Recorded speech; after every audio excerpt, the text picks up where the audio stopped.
కార్యక్రమానికి ముఖ్య అతిథిగా విచ్చేసిన శ్రీ జెడ్పీటీసీ సభ్యులు శ్రీ కేతులన్న గారికి స్వాగతం, ఘన స్వాగతం.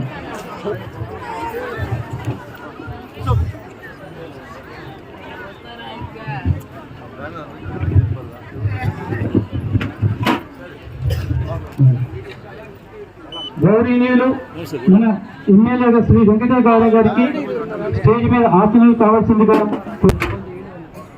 గౌరవనీయులు శ్రీమతి రెడ్డమ్మ కృష్ణమూర్తి డిసిసి చైర్పర్సన్ గారిని స్టేజ్ మీద ఆశించవచ్చు. అందరికీ నమస్కారం. వేదిక పైకి మండలంలోని సర్పంచులు, ఎంపీటీసీలు, జెడ్పీటీసీ సభ్యులు కేశవన్న గారికి, డిసిసిబి చైర్మన్ శ్రీమతి రెడ్డమ్మ కృష్ణమూర్తి గారికి, వైస్ ఎంపీపీ నారాయణ స్వామి గారికి,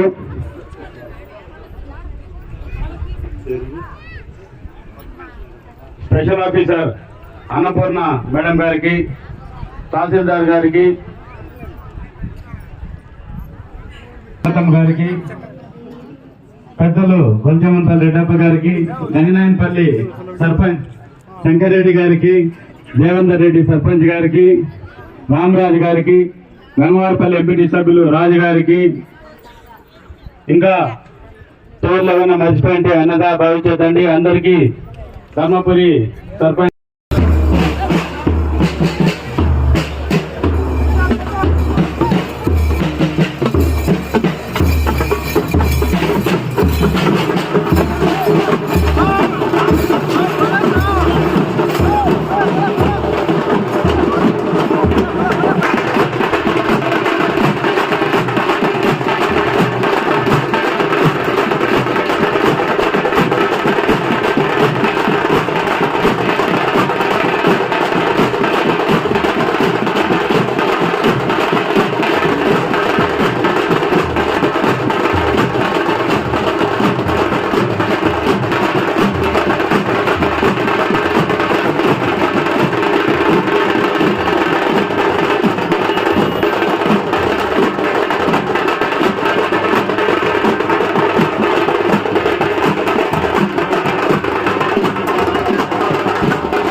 అదేవిధంగా మండల అధ్యక్షులు శ్రీ మగసాల రెడ్డప్పన్న గారికి స్వాగతం, సుస్వాగతం.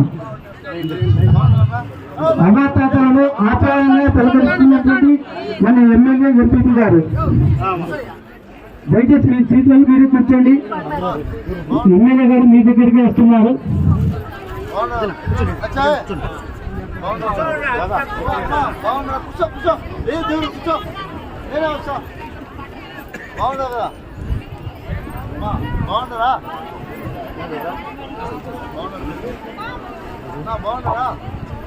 ఈ పెన్షన్ల పండుగ కార్యక్రమానికి ముఖ్య అతిథులుగా విచ్చేసిన శ్రీమతి రెడ్డమ్మ కృష్ణమూర్తి గారు, డిసిసి బ్యాంక్ చైర్పర్సన్ గారు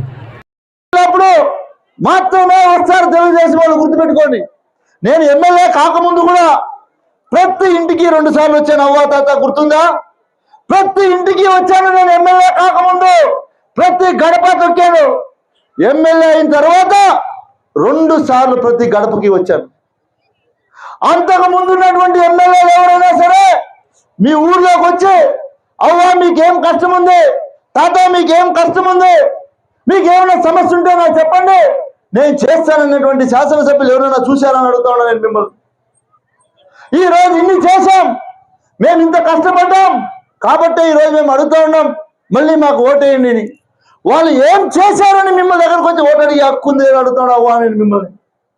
వాళ్ళు 5 సంవత్సరాలు మిమ్మల్ని అందరినీ కూడా నెట్టేయడం ముంచి ఈ ఆంధ్ర రాష్ట్రాన్ని, ఆంధ్ర ప్రజల అందరినీ కూడా నాశనం చేసినటువంటి ఘనత చంద్రబాబు నాయుడు గారు.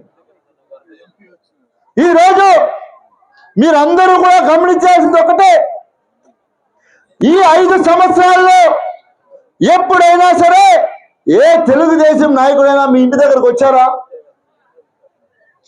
వాళ్ళందరూ కూడా కేవలం ఓట్లు టైంలో మాత్రమే వస్తారు, గుర్తుపెట్టుకోండి.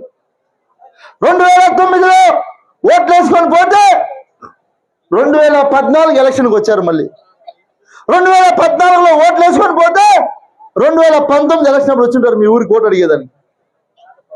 ఇప్పుడు మళ్ళీ ఎలక్షన్ వస్తా ఉంది, ఓట్లు అడిగేదానికి వస్తారు. వస్తే రాని, వాళ్ళకి హక్కు ఉంది అడిగేదానికి, నేను ఒప్పుకుంటా.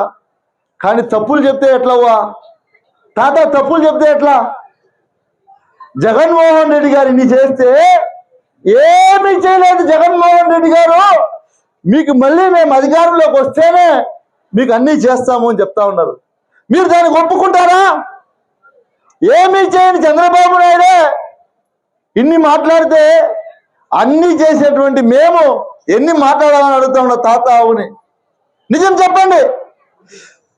ఈ 5 సంవత్సరాల్లో కరోనా వచ్చినా సరే మీ ఊర్లలో ఎంత మార్పు వచ్చింది, ఎంత అభివృద్ధి జరిగింది? ఊర్లో సచివాలయాలు వచ్చాయి, వాలంటీర్లు వచ్చాయి, రోడ్లు వేసాం. అంతకుముందు బైరెడ్డిపల్లి నుంచి 4 రోడ్లకి ఎట్లా రోడ్డు ఉంది అవ్వా, మీరు చూశారు కదా. మనం అధికారంలోకి రాకముందు బైరెడ్డిపల్లి నుంచి 4 రోడ్లకి ఎట్లా రోడ్డు ఉంది మీకు అందరికీ తెలీదా? అప్పుడున్నట్టు ఏ లేదు. కేవలం ఎన్నికలు వచ్చాయి, ఊర్లలోకి వస్తారు, మీ దగ్గరకు వస్తారు, అనేక అబద్ధాలు చెప్తారు. ఒకటే గుర్తుపెట్టుకోవాలి, మీరు ఈసారి వస్తే వాళ్ళు అవ్వని చూస్తారు. అవ్వ ఏం చెవు ఖాళీ ఉంది, నీ కమ్మలు తీస్తా అంటారు. మెడ ఖాళీ ఉందంటే చెయ్యి తీస్తా అంటారు. నువ్వు ఏం అడిగినా చేస్తామని చెప్తారు. ఎలక్షన్ అయిపోతే మళ్ళీ ఎవరు కానీ మీరు గుర్తుపెట్టుకోండి. నిజమా కాదని చెప్పేది. ఎలక్షన్ అయిపోయినాక ఏమ్మా బాగుండావా అని అడిగింది ఎవరు తెలుసా? ఒక్క వెంకటే గౌడే. గుర్తుపెట్టుకోండి తల్లి. ఎలక్షన్ అయిపోయిన తర్వాత మీ ఇంటి దగ్గరకు వచ్చి అవ్వా బాగున్నావా, ఏమన్నా సమస్య ఉందా అని అడిగింది ఒక్క వెంకటే గౌడే. గుర్తుపెట్టుకో తల్లి. ఏ శాసనసభ్యుడు మీ ఇంటి దగ్గర రాలేదు. అంతకుముందు ఎంతో మంది శాసనసభ్యులు ఉన్నారు, వచ్చారా? నాతో పాటు ఉండే అధికారులు అందరినీ తీసుకొని మీ ఊరికి వచ్చిన వాళ్ళు మీ ఊర్లు కూడా చూసిందేలే పాపం. తహసీల్దార్ గారు, ఎండిఓ గారు, సర్వేరు అందరికీ అన్ని ఊర్లు చూపించిన. ఈ నియోజకవర్గంలో ఉండే 670 ఊర్లు అందరు అధికారులకు చూపించిన. అడవిలో ఉండే ఇంటి దాకా పోయినా, కొండ మీద ఉండే ఇంటి దాకా పోయినా, వాళ్ళు ఫోన్ కావాలంటే ఫోన్ వేయించిన, రోడ్డు కావాలంటే రోడ్డు వేయించిన. ఇంకేం చేయాలి తల్లి నేను చెప్పండి. నిజమా కాదా? ఆయనన్నీ చేస్తూనే ఉన్నా కదా.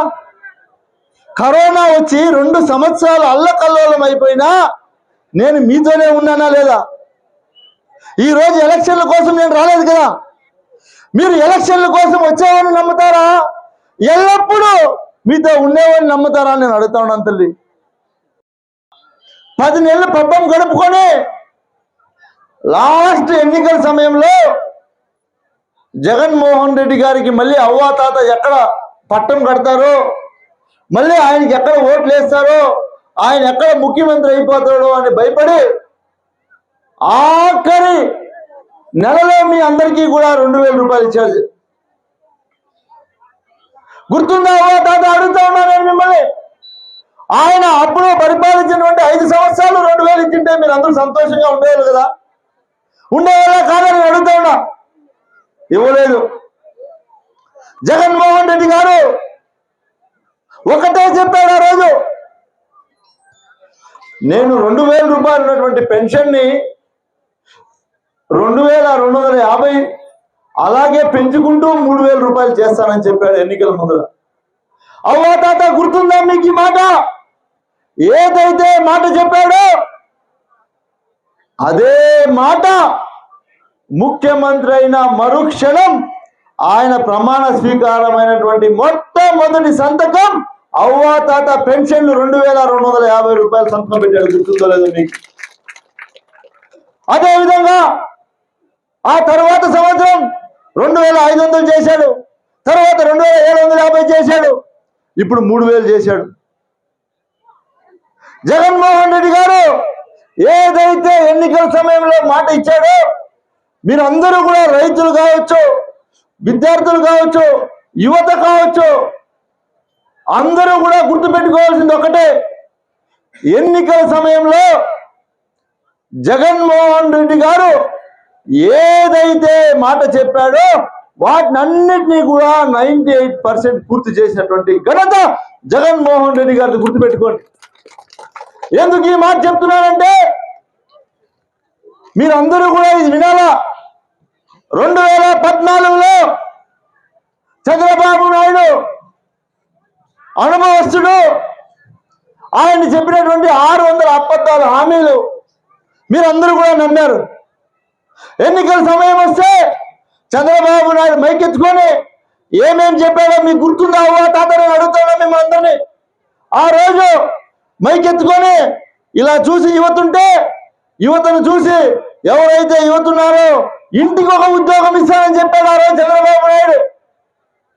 ఎంతమంది ఇండ్లలో ఉద్యోగాలు వచ్చాయి నేను అడుగుతా ఉన్నా. ఈరోజు ఉద్యోగం రాకపోతే నిరుద్యోగ వృత్తి 2000 ఇస్తానని చెప్పాడు. ఎంతమందికి నిరుద్యోగ వృత్తి ఇచ్చాడు? ఒక్కరు కూడా ఇవ్వలేదు. అది అట్లా పోని రైతులను చూశాడు. రైతు రుణమాఫీ చేస్తా మీ పాస్బుక్లు తెచ్చి మీ ఇంటికి ఇస్తానని చెప్పాడు. చెప్పాడా తాత? చెప్పాడా చంద్రబాబు నాయుడు? ఎంతమందికి రైతు రుణమాఫీ చేశాడు?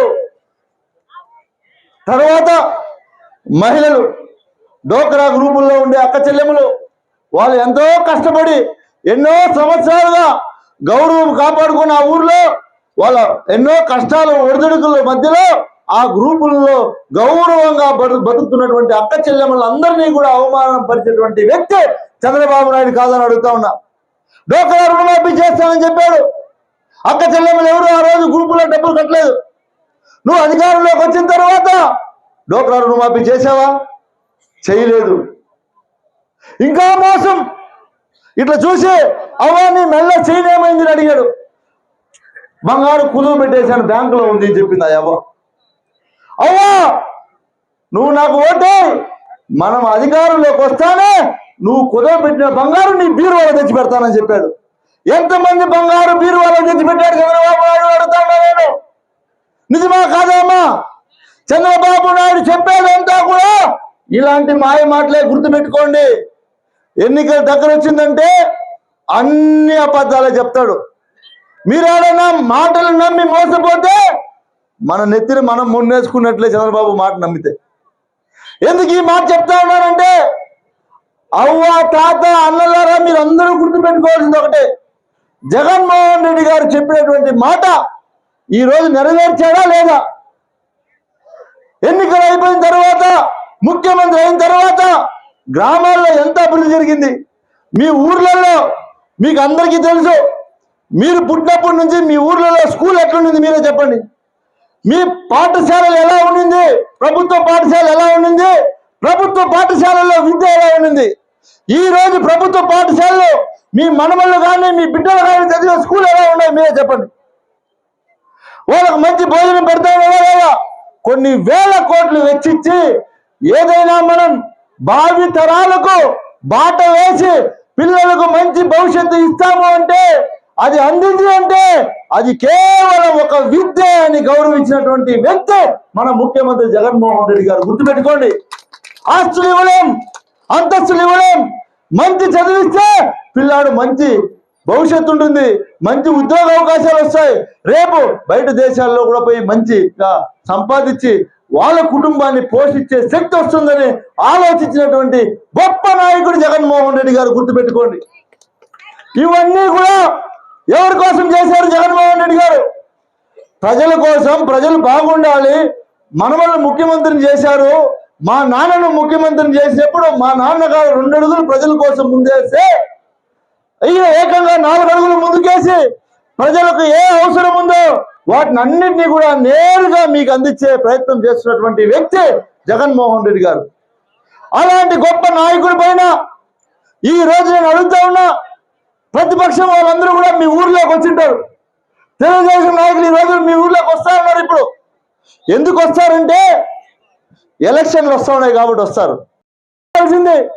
జగన్మోహన్ రెడ్డి గారు ఏదైతే మన రాష్ట్రానికి, మన రాష్ట్ర ప్రజల కోసం ఆయన అనేక సంక్షేమ పథకాలు తీసుకొచ్చి ఈరోజు ఒక అవ్వ తాత, నేను మిమ్మల్ని అడుగుతా ఉన్నామ్మా, ఎవరు కూడా తప్పుగా అనుకోవద్దండి. మీ బిడ్డలు బయట దేశంలోనో లేదా బెంగళూరులోనో చెన్నైలోనో ఎవడో పనికి పోయి ఉంటారు, లేదా కూలీ నాలే చేస్తూ ఉంటారు. తప్పులేదు, నేను కూడా కూలీ నాలే చేసినాడు, నాకేం బాధలో చెప్పుకునేదానికి. మీ బిడ్డలు బయట ఉండేవాడు ఒక నెల ఏదైనా వాళ్ళ భార్య బిడ్డలకి ఏదైనా సమస్య అయితే నీకు డబ్బులు పంపించేది ఏమన్నా పొరపాటున మిస్ అవుతుందేమో, కానీ జగన్మోహన్ రెడ్డి గారు మాత్రం 1వ తేదీ అయితేనే అవ్వా తాత ఆయన తలుపు తట్టి డబ్బులు ఇస్తున్నాడు. అవ్వా గుర్తుపెట్టుకోండి, ఏమైనా చేశారా గుర్తుపెట్టుకోండి. ఇవన్నీ కూడా నాశనం అయిపోతాయి చంద్రబాబు గారికి ఓటేస్తే, గుర్తుపెట్టుకోండి. ఈ రోజు మీ కళల్లో ఉండే ఆనందం పోగొడతాడు చంద్రబాబు నాయుడు. ఆయనకు 73 ఏళ్ళు ఇప్పుడు వయసు తెలుసా? ఆయన 73 ఏళ్ళప్పుడు ఇప్పుడు 14 సంవత్సరాలు ముఖ్యమంత్రిగా ఉంటే ఇంత సంతోషంగా ఎప్పుడైనా మహిళలు ఉన్నారా ముందు? ఎవరూ లేరు. ఈరోజు ప్రతి అవ్వాతాత సంతోషంగా ఉన్నారు. ఆంధ్ర రాష్ట్రంలో చిన్న బిడ్డ, పుట్టిన బిడ్డ కాడ నుంచి కాటికి పోయే ముసలోడి వరకు సంతోషంగా చూసుకునేటువంటి గొప్ప నాయకుడు జగన్మోహన్ రెడ్డి గారు, గుర్తుపెట్టుకోండి. అలాంటి ఆయనకి మనం ఏం చేస్తాం తల్లి? వేస్తే ఒక్క ఓటు వేస్తారు మీరు, అంత తప్ప ఇంకేం చేయగలుగుతాం మనం? చెప్పు మీరు, నిజమా కాదా? ఒక్క ఓటు వేస్తారు, వేస్తే అంతే కదా. 5 సంవత్సరాలు మీ బాగోగులు ఆయన చూసుకుంటున్నాడా లేదా అని అడుగుతా ఉన్నా. కాబట్టి అవ్వ తాత అన్నలారా, మీరు అందరూ కూడా జాగ్రత్తగా ఉండాలి. ఎలక్షన్ల దగ్గర వచ్చాయి, పసుపు సోక్కాలు వేసుకుని ఊర్లోకి వస్తారు. మీరు వాళ్ళని అడగాల్సింది ఒకటి, నాయన మీరు ఉన్నప్పుడు ఏమరా చేసిండ్రి? ఇప్పుడు ఎమ్మెల్యే వెంకటేగౌడ అయినాడు, జగన్మోహన్ రెడ్డి ముఖ్యమంత్రి అయినాక మా ఊర్లో సచివాలయం పెట్టినారు, స్కూల్ బాగా చేసినారు, రోడ్డు వేసినారు, రైతు భరోసా వచ్చింది, వాలంటీర్లు పెట్టినారు, సచివాలయం వాళ్ళు పెట్టినారు. మీరున్నప్పుడు మాకేం చేసినారు అని అడగండి తల్లి. నిజమా కాదా? అడగాలా? అడిగి వాళ్ళకు తగినటువంటి బుద్ధి చెప్పాలా. మన పెద్ద ఆయన ఎంపీ గారు మీకు అందరికీ కూడా సుపరిచితులు. మీరు పోయిన ఎలక్షన్ లో 2 ఓట్లు వేస్తే 1 ఓటు ఆయనకి, 1 ఓటు నాకేశారు. ఆయన కూడా పెద్ద ఆయన వచ్చాడు ఇప్పుడే, ఎంపీ రెడ్డప్పన్న గారు. కాబట్టి నేను మీ అందరికీ ఒకటే తెలియజేస్తున్నాను తల్లి, మిమ్మల్ని అందరినీ కూడా కోరుకునేది ఒక్కటే, నేను రాబోయే ఎన్నికల్లో మేము ఇంత సేవ చేశాం, మీరందరూ కూడా నాకు 1 ఓటు, ఎంపీ రెడ్డప్పన్న గారికి 1 ఓటు వేసి మళ్ళీ మమ్మల్ని శాసనసభకు పంపించాలి. జగనన్న ముఖ్యమంత్రి కావాలి. మీ కళ్ళల్లో ఆనందం ఇలాగే ఉండాలని కోరుకుంటూ ప్రతి ఒక్కరికి పేరు పేరున ధన్యవాదాలు తెలియజేసుకుంటూ నేను సెలవు తీసుకుంటున్నాను. మా అందరికీ అక్కడ ఈ శాన్యాన్న కథతో భోజనం ఉంది, ఆ ట్యాంక్ వాటర్ ట్యాంక్ పెడతా ఉన్నారు. భోజనం చేయాల్సిందిగా కోరుకుంటాను. మా ట్యాంక్ మీద పెడతా ఉన్నా చూడండి.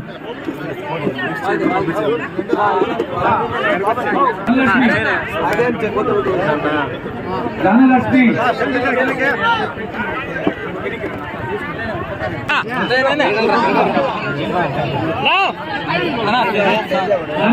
నక్కనపల్లి